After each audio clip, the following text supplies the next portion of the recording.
So hey, what's up guys, how are you all? It's Sharingan here. Today we are gonna see what if Naruto became feudal lord and awakens cosmic bloodline. This series will contain 4 episodes and I will complete all the episodes. So if you are new to the channel, make sure to subscribe and like the video. It is episode 2, so let's dive into it. Naruto, Itachi, and Shizune made their way to Wave Country at high speed, knowing time was of the essence if they were to save Genin Team 7 from possible annihilation. While Naruto had doubts they were worth saving, he knew Itachi loved his little brother and did not want him to die. The trio walked their way into the country, though it was more like running than walking, and quickly began searching for the address of client Genin Team 7 was protecting. They eventually found it with the lights on. Talking was going on in the house and was clear that there was no danger to its occupants just yet. "Should we go in or watch from the shadows?" said Shizune curiously from her position in the trees. "We might as well go in. We need to see if anyone is wounded," said Naruto with Itachi nodding in agreement before they did just that with the surprise of everyone in the house. "Itachi?" said Sasuke seeing his brother walk into the kitchen with 2 others he didn't know. "Hello little brother," said Itachi with a small smile while seeing the 2 other genin on the team eyeing him, Naruto and Shizune cautiously. "What are you doing here Itachi?"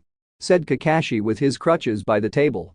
"We're your backup you requested from the Sandaime." A request he chose to ignore for some stupid reason, said Naruto with Kakashi's eyes widening at the sight of the blonde. "Naruto? Sensei's son is here?" thought Kakashi as he saw the boy had grown and was the spitting image of Minato, with the exception of the whisker marks. "Backup? Why?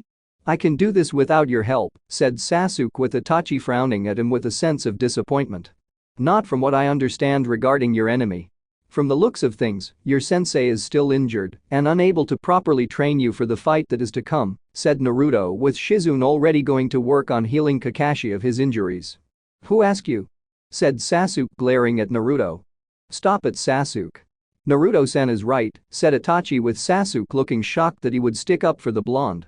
"Our enemies are Momochi's abusive and an unknown shinobi wearing a mist hunter nin uniform complete with mask," said Kakashi before telling the trio what happened after fighting the demon brothers, with Itachi already thinking things over in his head. Considering the injuries Zabuza himself sustained, his injuries will be healed by the end of this week at the very least, and I'm willing to bet he'll want a rematch by that time.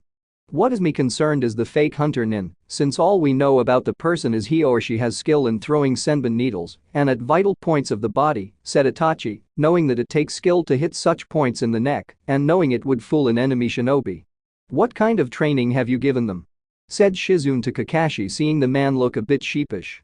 "Well, to be honest I've been working on their teamwork up until this mission and had them do tree walking during my time being unable to move around," said Kakashi with the trio looking at him with a "are you serious?" look on their faces. "That's it? You didn't do anything else the whole time you had this team?" said Naruto as he saw Kakashi looking more embarrassed by the second and probably wishing Zabuza had killed him in their fight. "The team really needed to work on teamwork, and this was a C-rank mission when we left," said Kakashi with Naruto frowning along with Itachi and Shizune. "Sato-sensei once said hope for the best and prepare for the worst Kakashi-san. It's clear you only did half that. What if they died? Both the team and the client?" said Naruto with Kakashi sighing knowing that was true. "I know. I asked the team what they wanted to do and they voted to press forward," said Kakashi with Itachi shaking his head, Naruto sighing, and Shizune was resisting the urge to smack the now-healed Jounin in the back of the head. "Aside from the fact you shouldn't have even let them vote over this what were the reasons behind their decisions to press forward?" said Naruto with Kakashi turned to look at his students, who glared at him and knew they didn't want their reasons to be known. Well, Sasuke wanted to prove he was no longer in Itachi's shadow. Sakura wanted to go because Sasuke wanted to go inside, well he just smiled, so I took it his answer as a yes to the question of wanting to continue on the mission, said Kakashi, with Naruto having done a facepalming and Itachi's eyebrow twitched. This time Shizune did smack Kakashi in the back of the head. "Baka," said Shizune with Kakashi rubbing his head. "Your team is only a few months old Kakashi. You should have focused on more than just teamwork," said Itachi with Kakashi sighing, knowing the Uchiha prodigy was right. "I know. It's just, I guess I wanted them to surpass all the expectations set for them like I first did when becoming a genin under Minato-sensei," said Kakashi, while Itachi shook his head. You were in the middle of a war when becoming a genin with Minato being your sensei Kakashi. Combat from the war and training during the war helped you achieve your rank of Jounin ahead of others in these times of peace, said Itachi, knowing Kakashi was the level of Jounin due to the many missions he went on with the training Minato put him through. Point taken, said Kakashi while looking over at Sasuke currently scowling at Naruto for being so close to Itachi. Why are these two here? Said Sakura while eyeing the woman like she was some harpy trying to seduce the Uchiha on her team. I'm a medic nin, and Naruto felt my help might be needed in the event anyone here was severely injured, said Shizune, seeing Sakura look at the blonde in shock and a bit in fear like he was some mass murderer. Naruto? As in the demon boy Uzumaki Naruto my mother warned me about? Sakura while Naruto narrowed his eyes at her. That's Namikaze Uzumaki Naruto to you. The information your mother has about me is not only outdated, it is completely inaccurate, said Naruto with the girl scowling at him for denouncing the woman on the civilian council. Father doesn't speak very highly of you, said Sasuke at last, and Naruto just raised an eyebrow at him. And why is that? Said Naruto while Itachi was watching them interact with interest. Father wouldn't tell me.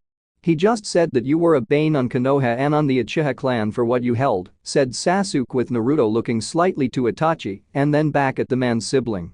Well, my absence from Konoha and recent actions at your house didn't exactly make him change his opinion of me, said Naruto, though it was more to Itachi than Sasuke. Father is not what you call a humble man, said Itachi with Sasuke scowling at the two of them. Don't put my father down. He's the head of the Uchiha clan, said Sasuke defiantly at them. Foolish little brother, said Itachi before he walked over to Sasuke and poked the boy in the forehead like he used to do years ago. Ow! Said Sasuke while scowling at Itachi. Tazuna, if you are not too drunk right now we need to discuss some things with you in private about your current situation and how to handle it from a different angle, said Naruto, seeing the old bridge builder nodding slightly while wondering how this could get any more complicated. Like what? Said Tazuna knowing this new group had something in mind. Removing Zabuza's employer, said Naruto seeing Tazuna's eyes widen, along with the rest of the people in the room. You want to kill Gato?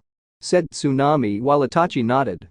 With Gato killed, then Zabuza will have no reason to kill you due to the contract being void, and I have a suspicion this businessman does not pay someone unless it's in his best interest. Chances are, he'll backstab Zabuza during the inevitable confrontation and will make things more complicated if you are weakened from the fight, said Naruto simply with Inari, who was Tazuna's grandson scoffing at the idea, and the Kyuubi Jinchuriki saw disbelief in the boy. You can't kill Gato. He's invincible, said Inari with Naruto shaking his head. No one is invincible, said Naruto with the boy scowling at him. What do you know? You don't know what suffering truly is, said Inari, which made Naruto's eyes widen and then narrow dangerously, with his eyes flashing from blue to crimson red. What did you just say? Said Naruto before appearing in front of the boy and picking him up by his shirt. Naruto, said Itachi with Shizune looking at Namikaze and saw the eyes flashing two colors with rage flowing right out of them. Shut up Itachi. I don't know what suffering is? Let me tell you a story about suffering, child. I have lived a life of pain and suffering before you were even born. For 7 years of my life I had no one to comfort me when I was sad.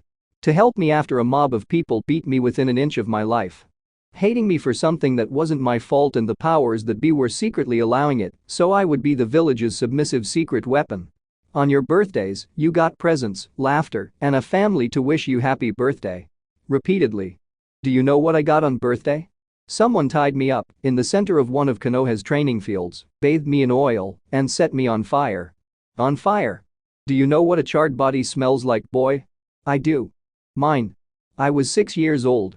The only reason I'm not a charred corpse right now is because that man standing behind me is one of a handful of shinobi who actually did their job and stopped things from happening long enough for my healing factor given to me ironically from the source of the village's hatred could slowly kick in.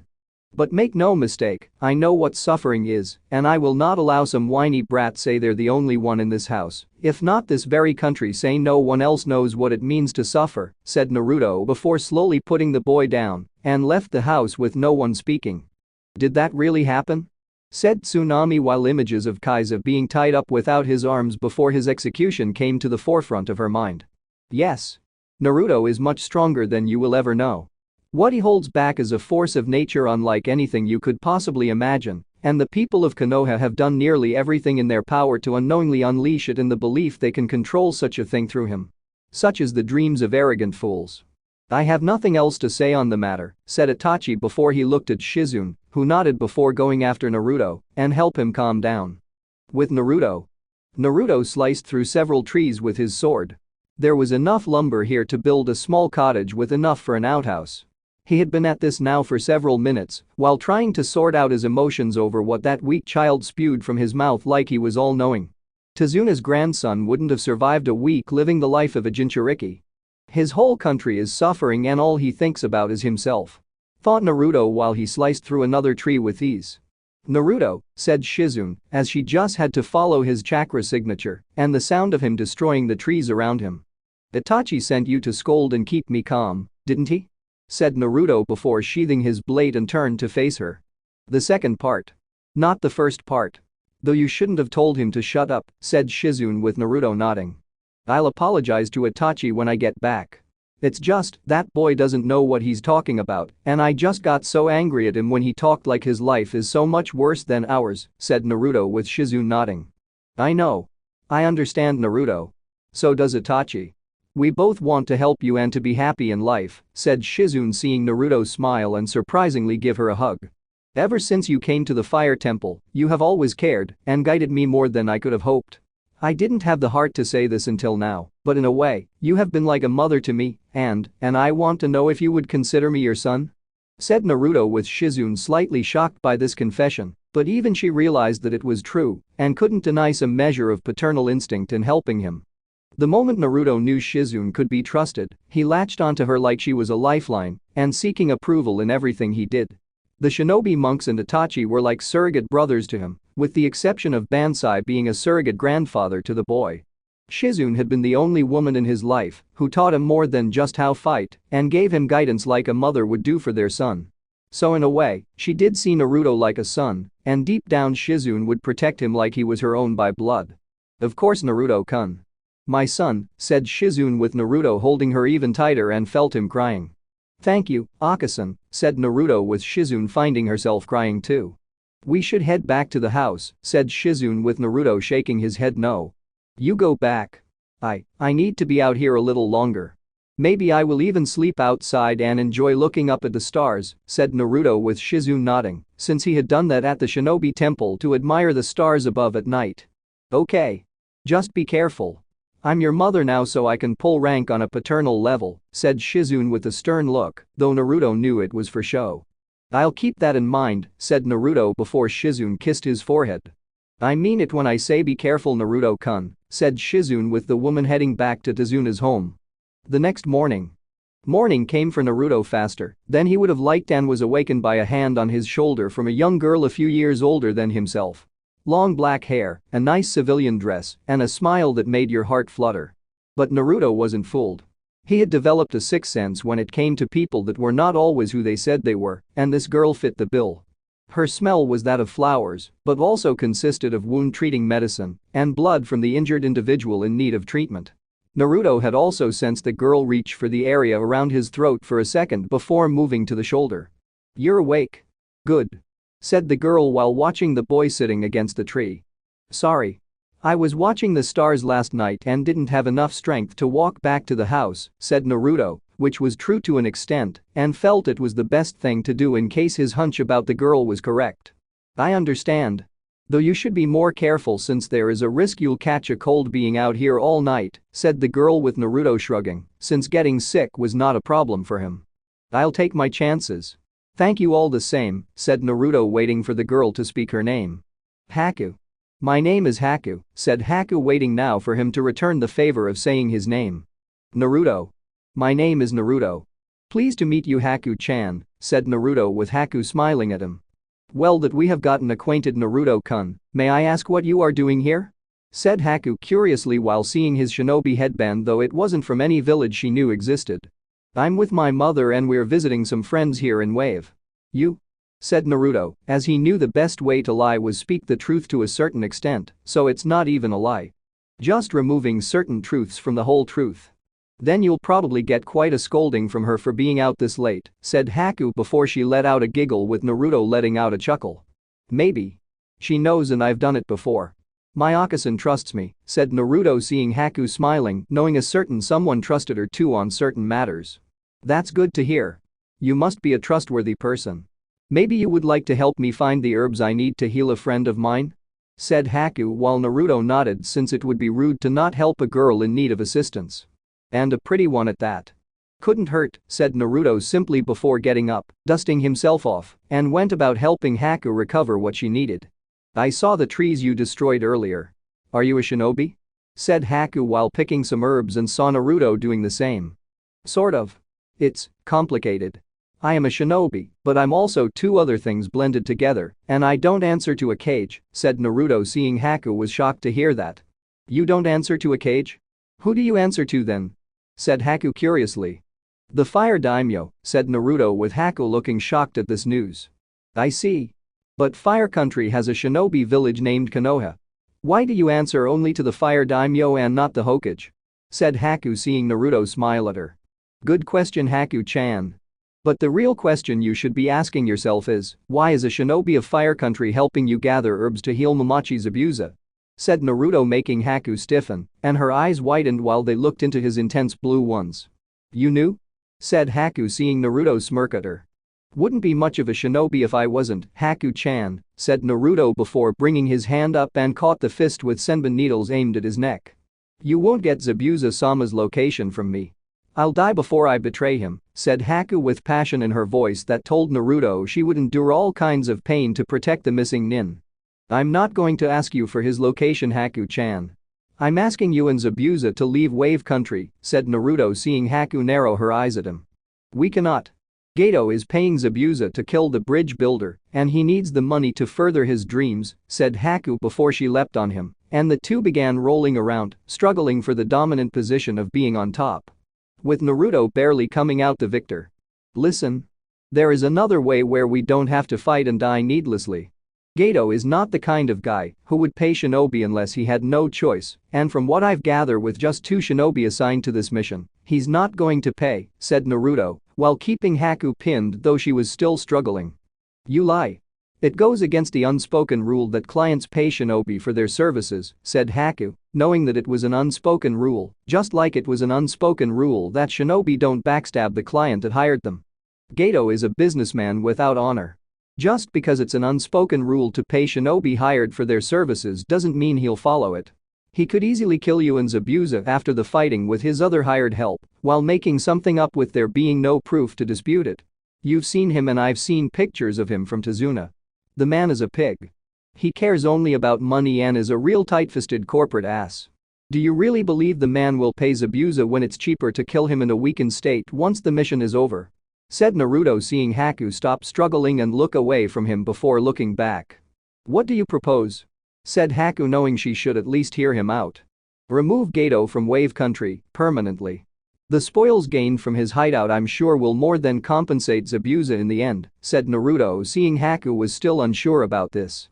How do I know you were the Konoha shinobi watching over the bridge builder won't got back on your word like Gato? Said Haku since this could always be a trick. Because I am the harbinger of the fire daimyo. If I were to go back on this deal, then it would reflect badly on him, and I owe the man too much for everything he's done for me. When I give you my word Haku, it's as if the fire daimyo himself has given it to you, and personally, I'm not one to break my word. It goes against my honor, said Naruto seeing Haku look at him carefully for any deceit before he let go and stood up with her looking at him. I will talk this over with Zabuza-sama. Though I do not know if he'll agree, said Haku with Naruto nodding in understanding. You know where Tazuna's home is, right? Place something at the front of the house to signify he agrees with the plan for us to kill Gato. Make no mistake Haku, if Zabuza goes through with his plan to kill the bridge builder, then he will be outnumbered and he will die, said Naruto seeing Haku calculating things in her head. Reinforcements, said Haku concluded seeing Naruto nod. And on Zabuza's level. Kakashi has been healed and now back to full strength thanks to our medic Nin. If you truly value Zabuza's life, then convince him to let us kill Gato and save Wave Country from further suffering, said Naruto seeing Haku nod since she too had seen the people in Wave in agony. Zabuza is a proud man and there is a chance I will fail to convince him. Still, I will try, said Haku before she took her basket of herbs and began walking away until she was out of sight. You think she'll succeed, Kurama? Thought Naruto while leaving himself alone once more. I don't know. Maybe. She cares for Zabuza. Of that, I have no doubt, and you did tell her the spoils Gato had would be theirs to take, said Kurama with Naruto nodding and decided to head back. I know. The question now is, will Zabuza take the alternative? Thought Naruto as he left to head back to the house and inform the team of his findings. With Zabuza? You're serious?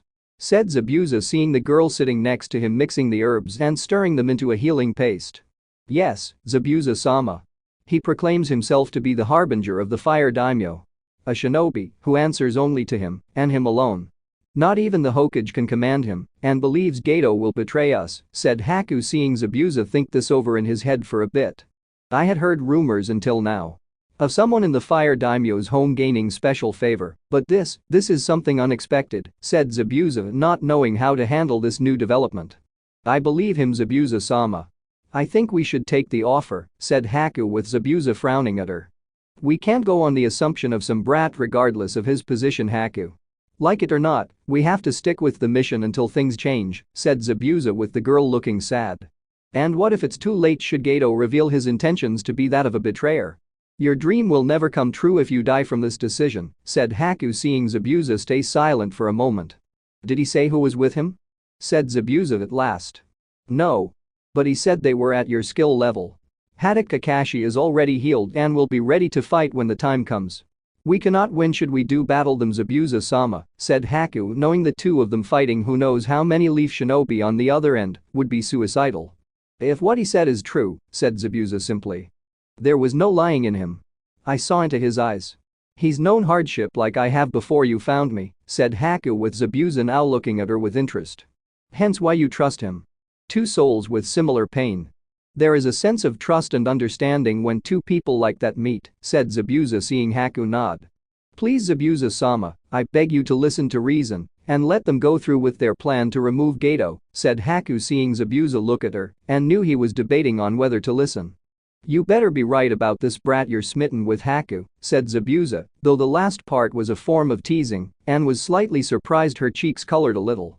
I am not smitten, Zabuza-sama, said Haku while she saw Zabuza smirk underneath the bandages. I'll keep that in mind if and when you see him again, said Zabuza, while he let Haku heal his injuries and ignored Haku's cheeks reddening further. Tazuna's house. So you met the fake hunter Nin without her mask. You have interesting luck, Naruto, said Itachi with Naruto shrugging. Maybe. The jury is still out on that. In any case, I know she cares deeply for Zabuza and will do everything in her power to see he isn't hurt, said Naruto with Itachi nodding and knew they had one more day before the inevitable confrontation. Do you know where Gato's hideout is? Said Kakashi knowing if they were going to do this, it would require knowing where and when to strike Gato. I do. Everyone in town knows where it is. He has countless mercenary thugs watching the place. Real scum of the world and cheap to pay too. The place itself is designed like an old fortress, said Tazuna before telling them where it was located. We'll do a little recon first before making our move, said Naruto with Itachi nodding, though personally he despised violence unless necessary to keep the peace in the long run. What about us? Said Sasuke, who was hoping to get involved in this and prove he was ready to get out of Itachi's shadow. We are going to stick to training and watching Tazuna until this is over, Sasuke. Killing Gato is not part of the mission, said Kakashi with Sasuke scowling at him. Well, it should be if they are here, said Sasuke while glaring at Naruto, who just ignored the Uchiha and focusing his mind elsewhere. No. The mission is to protect Tazuna. Until Gato is killed, Zabuza is still his hired help and a threat to the client, said Kakashi with Sasuke growling at the idea of being left behind. I won't be left behind in Itachi's shadow. I won't be referred to as Itachi's little brother forever. Thought Sasuke while trying to figure out how to do that. The day went by with the usual routine of Genin Team 7 training, rotating their shifts in protecting Tazuna and waiting for the possible attack by Gato's thugs. Shizune for her part decided it was smart to stay with Tazuna's family to protect them in case Gato tried to go after them too. Itachi and Naruto spent the entire day scouting Gato's stronghold, with the blonde making an army of shadow clones hinged into animals to get the layout of the area around the place before sneaking in when the guards rotated shifts. Naruto then used their memories to draw a somewhat accurate map of the place from the inside and finally learned where Gato slept at night. The smell in the room, according to the memory of the shadow clone, made it smell of the fat swine, hookers, and sake. It made Naruto wanted to puke since it was nauseous to him and had to fight back the urge before telling Itachi when they would make their move due to Gato telling his two most trusted thugs his plans for getting rid of all his problems in one shot tomorrow. Itachi agreed they had to attack tonight. It had to be tonight. We can't leave a single mercenary alive, Naruto. Without their employer paying them for their help, they'll raid the village for whatever will be suitable payment and destroy just about everything in Wave Country. It will be like a plague was unleashed, and we helped unleash it, said Itachi with Naruto nodding and agreeing with the Uchiha. I know. Let's head back to Tazuna's and see if Haku left a sign for us about Zabuza's decision, said Naruto, with the two heading back to Tazuna's to report their findings to the others. And found a message on the door with a senbon needle pinning it to the door. The demon of the mist accepts the offer. The demon's harbinger. It seems this girl has given herself a title to match yours, said Itachi with amusement in his voice. So it seems, said Naruto while ignoring what he was implying about Haku and himself. Gato's fortress sometime later. Ready, Naruto? Said Itachi while seeing Naruto nod. Are you Itachi-sensei? I know how you feel about fighting and killing, said Naruto with Itachi smiling at how the boy was worried about going against his beliefs. I'm fine, Naruto. I will only fight if I have to fight. This is one of those times, said Itachi while seeing Naruto nod and then unsealed the bow staff given to him on his 10th birthday by Chiriku.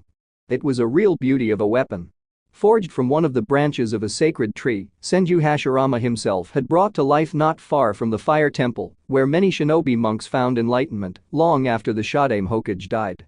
The weapon even had seals on it to prevent swords from cutting or breaking upon contact with weapons made of metal. It also enhanced Naruto's own wind affinity, so the blonde could easily unleash intense winds with the power to blow enemies away or making wind attacks dense and sharp to cut through their flesh. Let's do this then, said Naruto before the two set out to handle this mission. Konoha at the moment. That damn thing had no right to interfere on the mission, Hiruzen. Said Uchiha Fugaku while looking livid at the Hokage currently struggling to get through the day with all the stress he was under.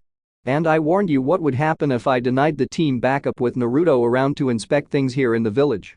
He was going through the missions I assigned to the teams and considering who was his sensei for the past 5 years, compelled him to take this to your eldest, said the Sandame seeing the Uchiha clan head snarl. I did it for the good of the clan.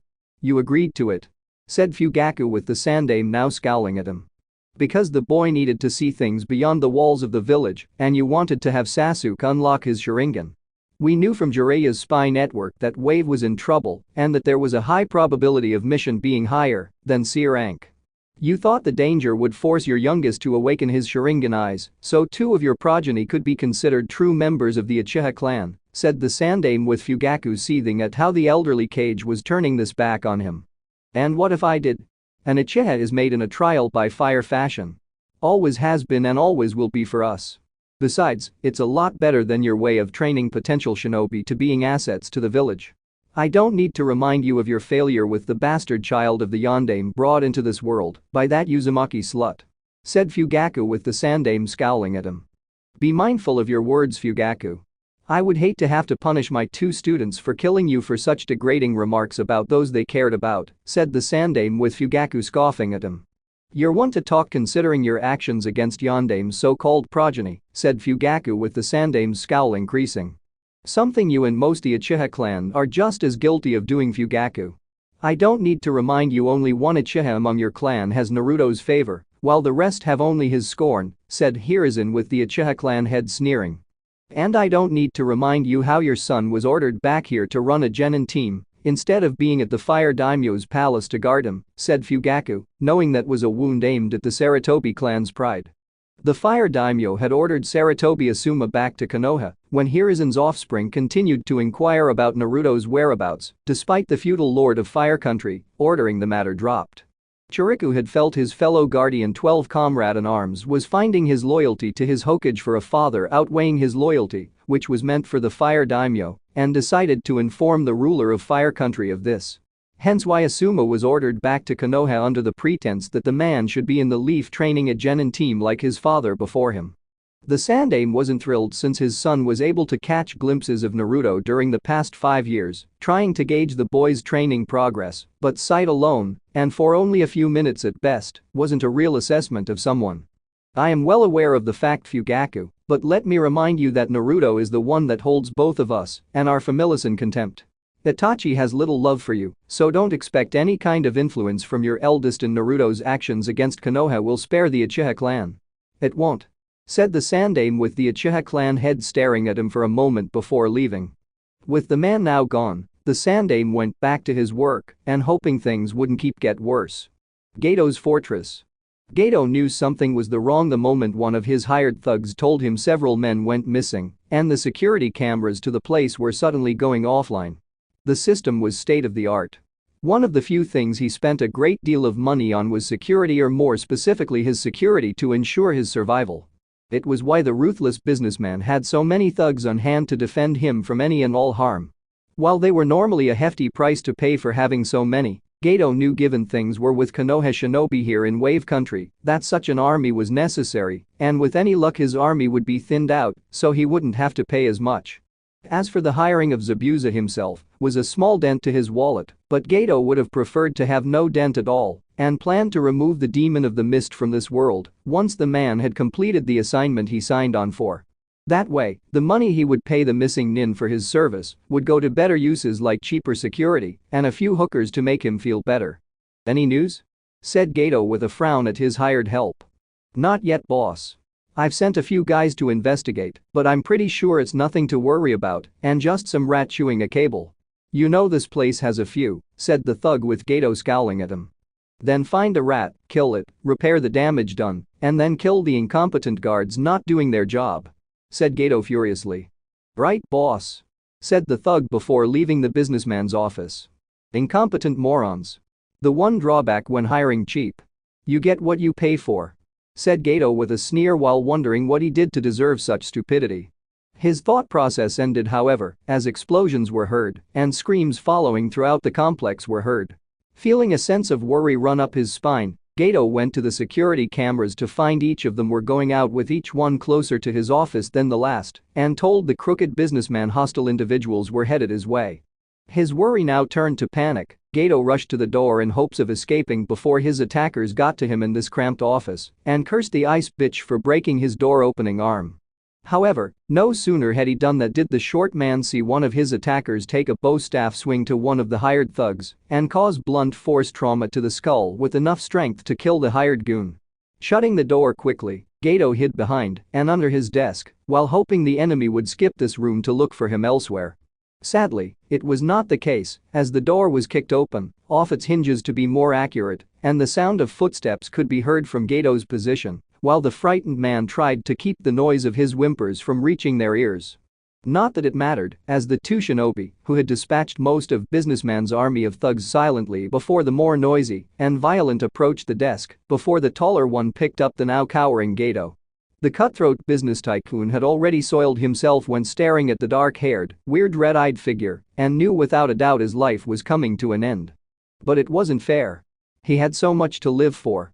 A business to run. Lives to destroy with a snap of his fingers. People to ruin with his illegal activities in this country. "So this is Gato in the flesh? He's shorter and uglier than I expected," said Naruto with his tone of voice, clearly stating he was unimpressed with the sight of the little man. "Such a waste of a life. To think his money is what caused all the suffering in this country, and Kami knows where else he's been before now," said Itachi, seeing the man look from him to Naruto. "Should I do the honors in slitting his throat, or do you?" said Naruto casually, with Itachi making a "I'm not sure I'm thinking" noise in his throat. Wait. Don't kill me. I'm a wealthy man. That safe over there has enough money to buy a small country. I can make you two richer than you could ever dream of being in 100 lifetimes. Just name your price and I'll pay," said Gato, desperately knowing the money in his possession could possibly buy him his life and freedom if these two were willing to deal. The two shinobi looked at each other, a silent communication going on between them, and Gato hoped they were considering the offer. His hopes were dashed when they both looked back at him with a scowl and knew what their response to his offer was to sparing his life.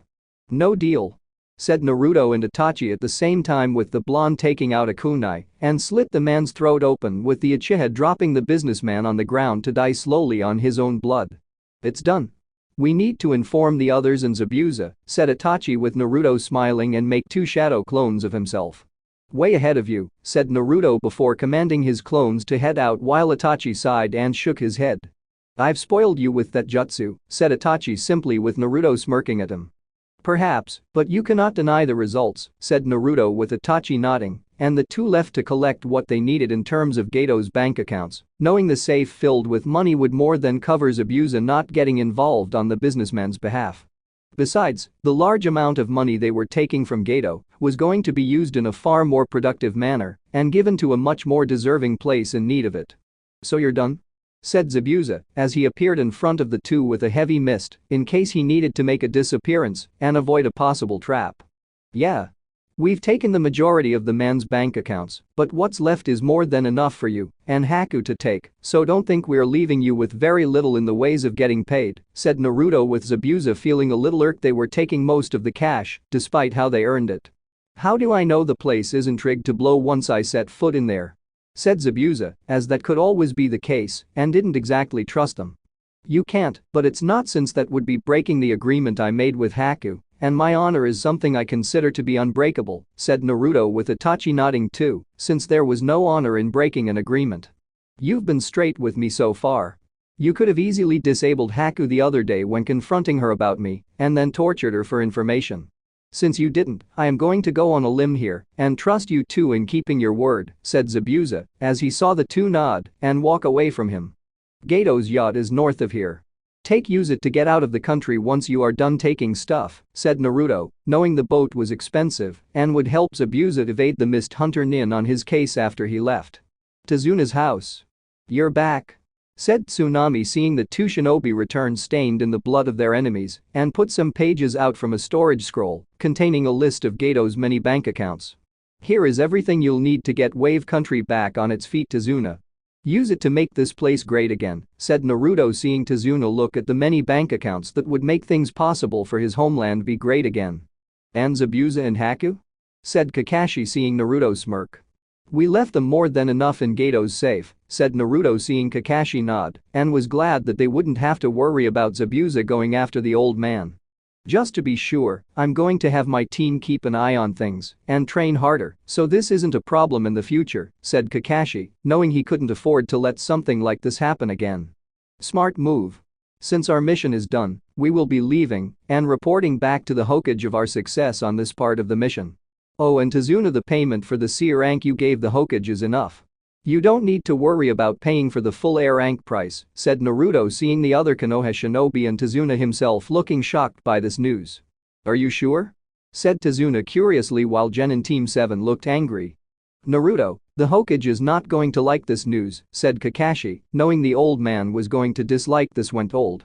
"I don't expect the Hokage to like it, Kakashi. I expect him take it," and with a forced smile on his old wrinkled face. "Or have you forgotten that the backup you received here was unofficial? That the Hokage was going to delay your requested support or not send any at all? This is his punishment.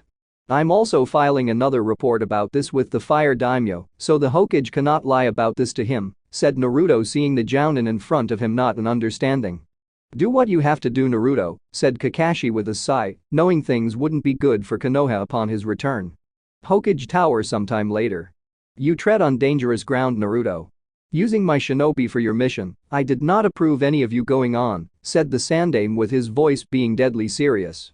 "Your shinobi? That's a bold statement considering who you answer to in the long run of things.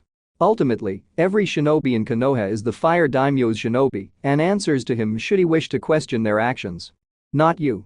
As it stands in the eyes of the Fire Daimyo, I outrank you, and I can command any shinobi I want for a mission I deem to be important. Or perhaps you would like to explain to the Fire Daimyo why you didn't send any backup to Genin Team 7, fully well knowing the mission was beyond C rank, and the freshly made squad with no outside experience would most likely die without it," said Naruto, seeing the Sandaime narrow his eyes at him and knew the old cage was now seething inside. Whether or not I assign backup for a team is done at my discretion. I felt Kakashi and his team could handle the mission assigned to them regardless of the rank increase," said the Sandaime with Naruto scoffing at him. Kakashi took on a dangerous A-rank missing nin who was at his level, and the enemy had backup as an insurance policy. One that could have easily finished off a severely weakened Kakashi and Genin Team 7 in a heartbeat had Zabuza's subordinate made the attempt. In fact, it was because of my team coming to their aid that they are even alive, and don't get me started on Zabuza's client. The man was going to backstab the missing nin and finish off the survivors with his army of hired thugs once the battle died down. "So tell me, Sandaime Hokage, how do you feel about the mission now?" said Naruto with the Sandaime seconds away from losing his cool. "Naruto," said the Sandaime, while mere seconds away from calling on the Anbu to just kill the boy and deal with the fallout later. "Spare me your explanations. I don't want to hear the excuses of a frail old man. Prepare for the Chunin exams that will be happening in a few months' time. Maybe by then, you will have shown you're not incompetent in being Hokage and actually be more than just a pathetic paper-pushing bureaucrat," said Naruto before leaving with Itachi and Shizune at his flank. "Damn you, boy. Damn you," thought the Sandaime while looking at where the village weapon had been standing moments ago. He would tame the boy again. All the Hokage needed was leverage. Konoha streets. Naruto felt someone following him right after leaving the Hokage Tower with Itachi and Shizune, going their separate ways to handle their own things. Whoever it was, they were doing their best to stay hidden for now, and it became clear to Naruto that there was more than one when two more signatures were detected. Each of these three individuals were radiating a small amount of killer intent, as they clearly wanted a piece of him, and most likely for the obvious reasons. "Come out from the shadows. There is no point in hiding yourself from me," said Naruto as he had walked to a training ground and was met by three Jounin-ranked shinobi.